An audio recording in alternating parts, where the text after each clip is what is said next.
Fala, povo, tudo bem? Diego aqui, Backlog Chaser, para falar com vocês agora sobre este livrinho aqui, ó, Stephen King, Salem, a segunda obra do Stephen King, escrito ali no começo dos anos 70. O primeiro foi Carrie Estranha, né? Stephen King, que já tá aí com 76 anos, e o livro se passa em 1975, tudo 70, bora. Bom, um livro que eu gostei, não gostei. Eu digo que eu não gostei muito ali do começo, não gostei muito do fim. Gostei muito das personagens, do miolo, do desenvolvimento. Mas foi bom pra me trazer Stephen King de volta, né? Porque a minha última experiência com ele tinha sido A Torre Negra. Que é, imagina, Dark Fantasy, eu gosto de Dark Fantasy, vamos ler isso já uns 8 anos atrás. Parei ali no terceiro livro e só depois eu fui descobrir que era um livro mais pra quem já é fã do Stephen King há muito tempo, né? Não pra alguém que tá caindo de paraquedas ali. Tinha várias referências que, obviamente, eu não peguei nenhuma, né? Mas é isso, vamos entender o que exatamente eu gostei ali no meio dos personagens, o que eu não gostei no começo e no fim. Algumas decisões de plot também não gostei muito, que eu achei meio incoerentes, mas enfim, vamos ver tudo isso. Bom, galera, ó, eu vou precisar dar um pouquinho de spoiler aí, pelo menos aí de uns 30% do livro, senão vai ficar aquela conversa só assim, ah, legal, tá, então leiam aí, é legal porque é suspense. Não, vamos conversar um pouquinho melhor. O livro então começa um ano no futuro, da onde ele realmente se passa, com um homem e um garoto fugindo da cidade de Salem. Eles fogem até o México, mas não deixam de acompanhar notícias do que aconteceu com a cidade, e sempre são notícias ruins, né? Ah, mais um morador desapareceu. Ah, ninguém sabe o que aconteceu com esse outro morador, mistério do sumiço dos moradores da cidade de Salem, etc. Enquanto isso, eles chegam lá no México, ficam lá por um bom tempo, e o garoto ele entra para a igreja católica, acaba confessando ali para o padre o que aconteceu, até que eles decidem, né, vendo as notícias ali, eles falam, ó, a gente precisa voltar e terminar o que a gente começou. No que eles começam a voltar, o livro também volta no tempo, para mostrar o que aconteceu, do que eles estavam fugindo. Bom, o livro então começa com o Ben Mears. Ele é um escritor. Ele tá voltando para a cidade de Salem. Salem é ali no Maine, tá, gente? Maine é um estado, é um dos estados mais ao norte dos Estados Unidos. Então, ali a gente já tem ali Nova York, logo depois tem o Maine. Depois do Maine já é o Canadá. Ele tá bem numa ponta, ali, assim, bem ao nordeste dos Estados Unidos. E então ele tá voltando para essa cidade porque ele morou lá quando ele era criança. Ele morou lá uns 4, 5 anos, então ele tem boas memórias da cidade. E também a cidade é onde ele passou por um evento traumático, digamos assim, né? Quando ele era criança. A cidade tem uma mansão muito famosa, a mansão Marston, Ben Mears, mansão Marston, tem muito M aqui nessas coisas. Depois vai ter o Mark, vai ter o Matt, confuso, confundia bastante. Por muito tempo eu chamei o Ben Mears de Ben Marston, né? Mas enfim. E eu ficava lembrando do Game Masters do Street Fighter. Mas enfim, continuamos. Quando ele era criança, então, ele estava morando aí nessa cidade. E num desafio, essa mansão Marcin, ela era muito. Ela é a principal mansão da cidade, ela fica no morro ali, elevada, ela tem vista da cidade inteira, dos arredores, e toda a cidade consegue ver ela. E ela sempre foi envolta ali em muita mistério e mitologia, até porque o último dono dela se enforcou dentro dessa casa, né? E a esposa também morreu ali, então. E o livro vai te mostrar esses mistérios, o que aconteceu ali de fato. Mas aí, num desafio, ele entrou na casa e entrou, foi até o quarto onde o cara se matou. E quando ele entrou lá, ele viu o cara lá enforcado ainda. E ele saiu de lá assustadíssimo. E esse trauma ficou com ele até hoje, né? Então hoje ele já é um escritor relativamente famoso e ele quer escrever um livro de terror baseado na cidade de Salem, baseado nessa mansão. E então ele volta para a cidade. Ele quer alugar a casa para ficar escrevendo lá dentro. Ó as ideias, né? Ó as ideias. Mas quando ele chega na cidade, ele descobre que outros duas pessoas novas ali na cidade compraram a casa. Então ele não consegue fazer isso e se hospeda numa pensão. Então nós temos aí 3 moradores novos nessa cidade. E o que vai acontecer? Ao mesmo tempo que esses 3 chegam e começam a viver ali um pouquinho, 2 crianças pegam um atalho ali para ir na casa de uma terceira, pegam um atalho no meio de uma floresta, elas começam a ser perseguidas por alguma coisa. E uma delas some, a outra depois. E essa que sumiu. Elas são 2 irmãos, né? São os irmãos Glick, é o Danny. Eu não lembro o nome do outro. Rafael, Ralph, Danny, Ralph Glick, alguma coisa assim.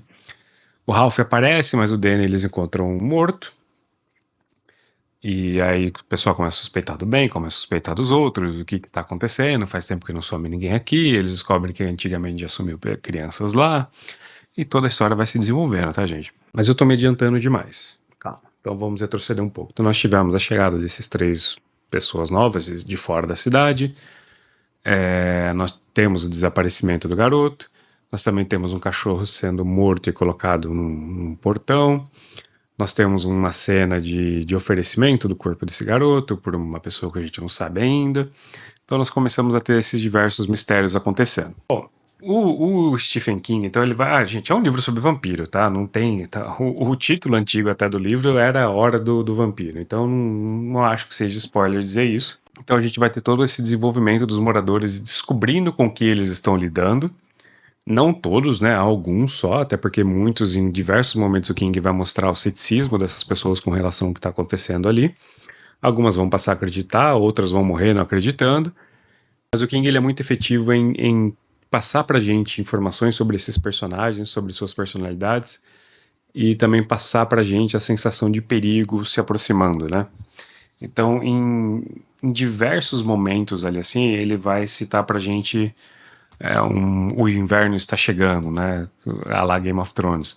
Mas todo esse momento ele vai falando como o inverno está chegando, como o dia está ficando mais curto, como a escuridão e o frio tá vindo.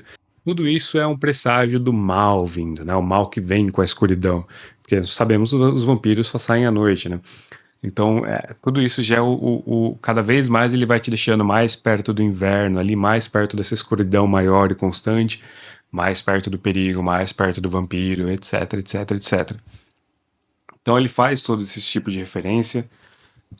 Ele vai brincando então com as pessoas que vão sumindo, que vão desaparecendo e as outras não vão encontrando.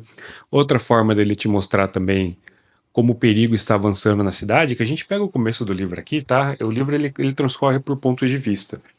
Então, por exemplo, a gente tem um ponto de vista do Ben, a gente tem um ponto de vista da Susan Norton, que é a namoradinha dele, que ele conhece ali, começa a ter um relacionamento com ela.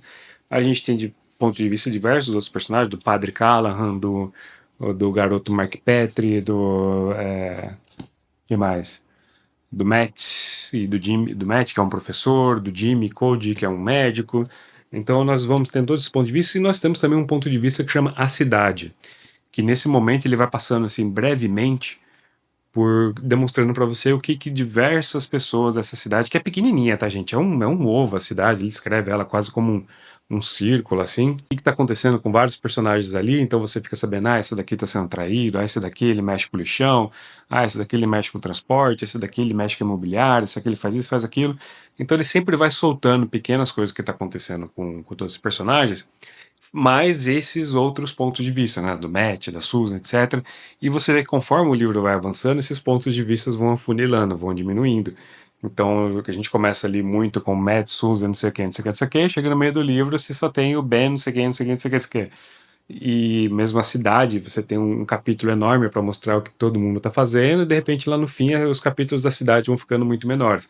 Então, esses pontos de vista sumindo, diminuindo, se afunilando, esse negócio de sempre o inverno chegando, aproximando, escuridão, etc., vai te dando essa sensação de que o perigo aumentando, o perigo piorando, né? Então, essa construção dele é muito legal. E os personagens que ele desenvolve também são muito legais, né? O Ben Masters é muito bom. A Susan, com a briga dela, com a família, principalmente com a mãe dela, né? Porque a mãe dela não aceita o relacionamento dela com o Ben. Eu falei The Master de novo, acho, hein? Depois eu vou conferir aqui. Ben Mears. Então ela tem essa rixa com a mãe dela, que sempre pega no pé dela de tudo que ela faz, muito restrita, né? O pai dela já aceita o Ben um pouquinho mais. Então a gente tem, por exemplo, o Ben fica muito amigo de um professor da local, que chama, o Mark ou Matt? Acho que é o Matt. O Mark é a criança. Tá aí uma coisa que eu não gostei, já vou falar daqui a pouco. Esses nomes e a quantidade de personagens, mas prosseguindo. Então ele fica muito amigo desse cara, que é um cara muito cético, ateu, etc., mas que ele vai pesquisando e começa a entender o que está acontecendo, ele vai acreditar. Aliás, isso é uma outra coisa legal. Diversos personagens passam a acreditar no que está acontecendo de forma diferente. Um, porque eles viveram o que está acontecendo, né? Essa coisa com os vampiros. Porque quando acontece alguma coisa com ele é muito ligado em cultura pop, livro, etc., quadrinhos, e ele sabe, pô, isso é coisa de vampiro. E ele até consegue agir ali e se livrar de algum momento por causa disso. Outros é por pesquisa, outros é por convencimento, outros é por religião, como por exemplo o Padre Callahan, que ele é muito cético no começo do que está acontecendo, mas ele também é um padre que está ali muito. Ele não está gostando dos rumos da Igreja Católica no momento, ele quer aquela igreja mais antiga, que realmente combate, mais proativa, né? E quando ele se convence de que, ou convencem ele de que realmente é um vampiro ali, ele até fica animado, ele vai pro combate, ele vai pro embate. É muito legal quando ele chega com uma cruz, ele bate assim na mansão Marston, né? Eu não vou contar o que acontece com essa cruz, com a mansão e tal, mas é muito legal essas descrições, esses embates do bem puro, do mal puro. O destino do Padre Callahan também é muito curioso, muito diferente. Eu não esperava aquilo, né? Então, assim, os personagens e o desenvolvimento dos personagens são muito bons. Mas vamos falar então um pouquinho da coisa ruim. São personagens demais. Ali os 80, 100 primeiras páginas foram muitos personagens. E tudo do jeito que eu te falei, ó. Ben Mears, o Padre Callahan, eu não lembro o primeiro nome dele. Mark Petrie, Matt não sei o que, Jimmy Code, Susan Norton, tudo nome composto, e ele apresenta um monte de gente, ele apresenta a cidade inteira pra gente. E você não fica, você não se apega, você no começo ali você não grava quem é quem. Aí quando ele muda de ponto de vista, principalmente naqueles episódios da cidade, você fica assim, quem que é esse mesmo? Ah, esse é o que tá sendo traído. Ah, tá bom. Ah, quem que é esse mesmo? Ah, esse é o cara que gosta de matar rato. Então, é muito personagem, tudo nome composto, muito nome parecido e tudo nome composto, né, americano e não João Silva, né, nada assim, é tudo. Enfim, isso pra mim foi muito chato. Esses 80 primeiras 100 páginas são lentas, mas aí vem o desenvolvimento. E antes de chegar no final, que foi muito legal, dos personagens principais, que a gente se acostuma. E a partir ali dos 80, assim, é que os vampiros começam a atuar mais na cidade, né?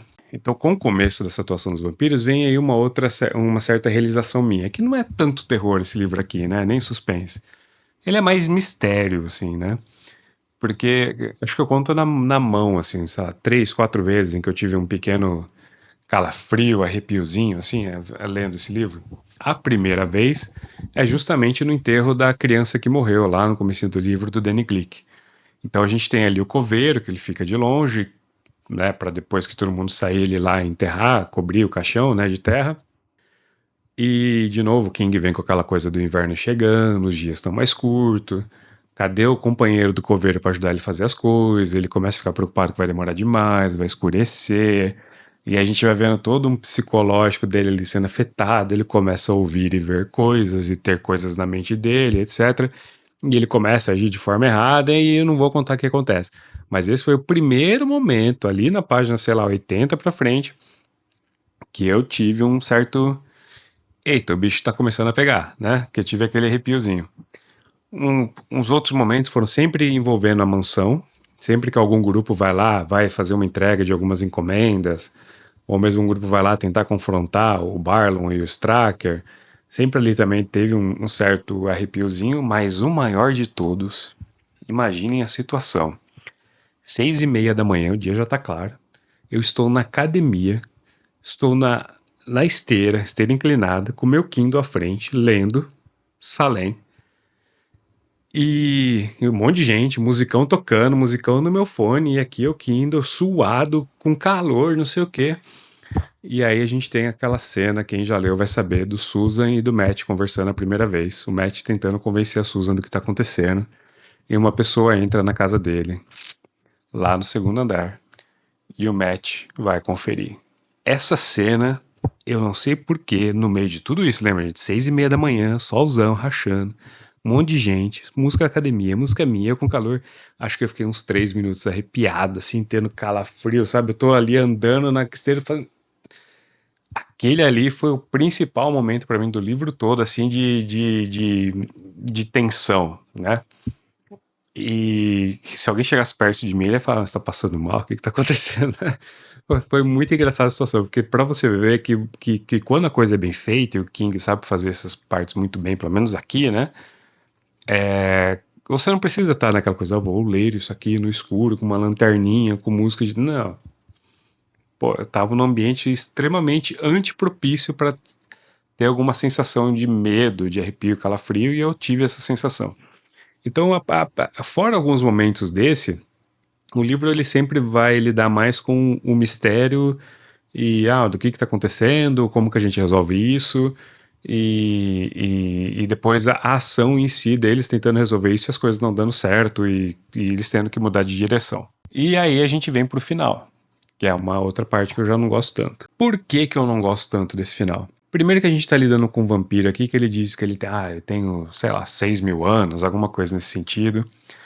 E não é possível que em 6.000 anos ninguém tenha tentado fazer com ele o que os personagens do livro vão lá e fazem. Então eu não consigo imaginar na minha cabeça que um vampiro tão experiente assim, e no livro eles soltam às vezes que quanto mais tempo o vampiro vive, mais experiente ele fica, então é melhor a gente matar alguns outros aqui que ele foi criando. Porque todo mundo que ele vai mordendo vai virando vampiro também, tá? Não morre. Então não é aquela coisa dele escolhe quem quer virar ou não. Aqui mordeu, meu amigo, virou vampiro. Então a cidade inteira vai virando vampiro, né? Como dito lá no começo, você vai tendo os pontos de vista diminuindo porque pessoas estão virando vampiros. E no começo eles são muito instintivos, né? São muito animalescos e conforme o tempo vai passando, alguns vão ficando mais espertos. E aí a gente tá lidando com um vampiro ancião, né? De 6.000 anos, etc. E eu não sei, achei ele muito bobinho, assim, sabe? Pô, precisou reunir um grupo ali. Porque um grupo final, mais ou menos, ali fica o Ben, que é um escritor, o Matt, que é um professor, o Jimmy, que é um médico, o Padre Callahan e um garoto. Pô, né, assim, sério mesmo, que esse tempo todo, principalmente no passado, que as pessoas acreditavam mais nessa história, ninguém tentou fazer o que eles fizeram. Coisa legal, durante o livro eles vão testando várias hipóteses, né? Então, tem que enterrar, pra matar, tem que enfiar a estaca, não só enfiar a estaca, cortar a cabeça, virar a cabeça para baixo, colocar alho dentro. E eles vão fazendo isso com alguns corpos, eles vão testando, vão ver se dá certo ou não, enfim. O negócio vai indo. Então, pra mim, ficou essa coisa assim, não sei, achei muito simples e achei meio... O Barlon, em momento algum, me passou assim preocupação de que ele era invencível, de que ele era alguém muito maior, mais forte que os outros, né?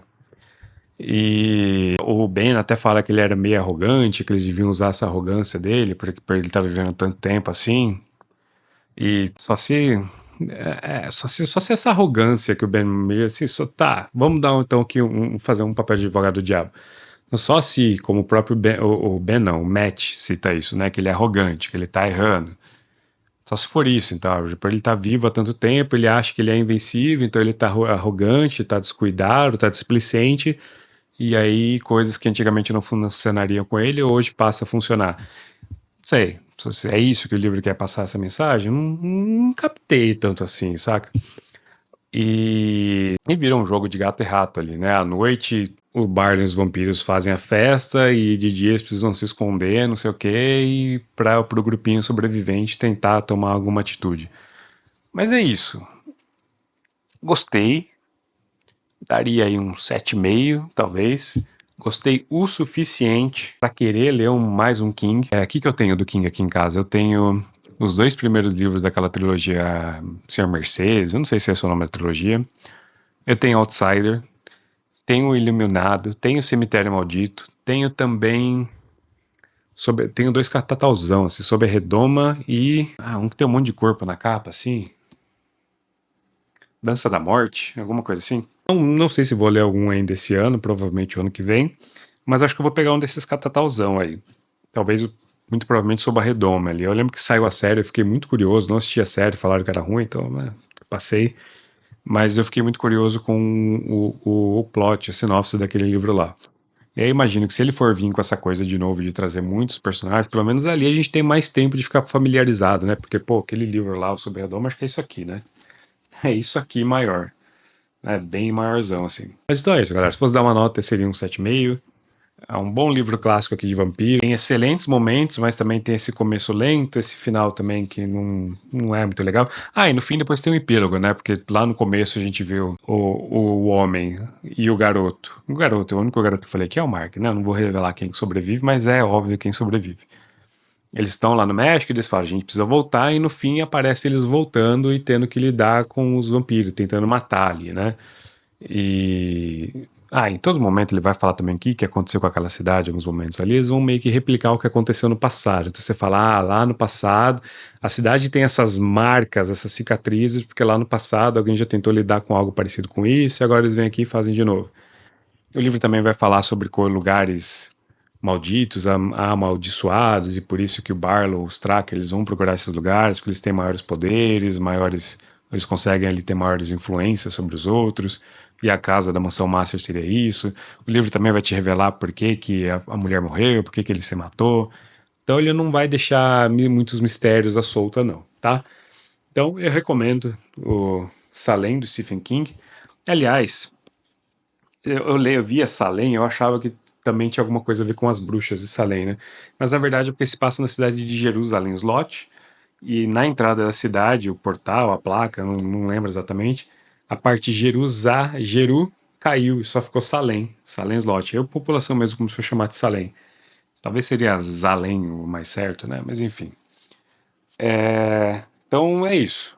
Gostei bastante. Vamos pro próximo livro do King em breve. Fica a recomendação. Então até a próxima. Valeu. Curta, comenta, compartilha, segue, etc. Sempre esqueço disso. Valeu, gente.